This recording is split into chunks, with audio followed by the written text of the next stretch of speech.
Powered by the Montana Television Network. The 10 o'clock news continues on KAJ, Montana's news leader. Republicans in the House narrowly passed a bill to keep funding the federal government into the new year. The Senate will now take up the measure. The House of Representatives approved a bill today that will fund the government through January 19th.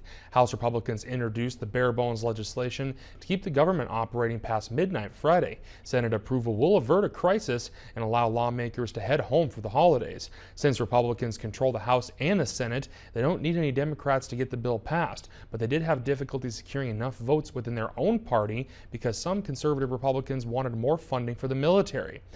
The stopgap spending bill also pushes larger fights about health care and the budget to 2018. The United Nations General Assembly rejects President Donald Trump's decision to recognize Jerusalem as Israel's capital, but the U.S. ambassador made it perfectly clear that the matter is not negotiable. U.S. Ambassador Nikki Haley accused the United Nations of a long-running bias against one of America's closest allies.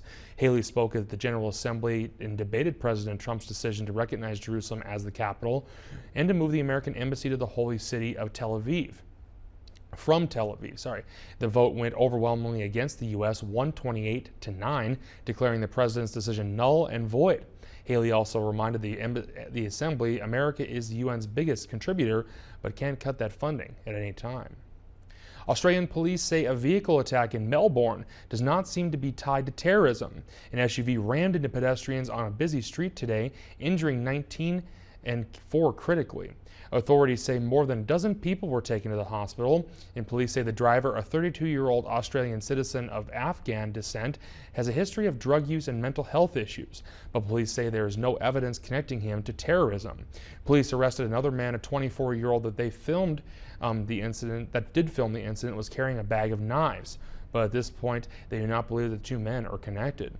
The area near the city's main train station was filled with Christmas shoppers when the SUV ran a red light and slammed into pedestrians crossing the road.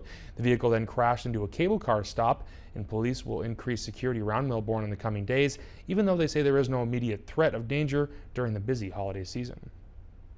A growing number of airlines are banning luggage with built-in tracking devices or phone chargers. These are concerns that lithium-ion batteries, or so-called smart bags, could cause a fire.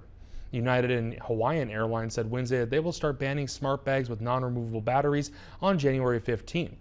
At least 4 other airlines announced similar restrictions this month, and the carriers worry that checked bags could catch fire if those batteries malfunction. Ross Feinstein is from American Airlines, the world's largest carrier, which was first to ban the bags. If the bag has to be checked, you must remove that battery and bring it into the cabin of the aircraft with you. But if the bag has to be checked and the battery is not removable, we're not going to be able to accept that bag. And earlier this year, the FAA urged international regulators to ban large electronics with lithium-ion batteries from checked bags. New testing revealed that the potential for a catastrophic fire so intense that the plane's extinguishers wouldn't put it out.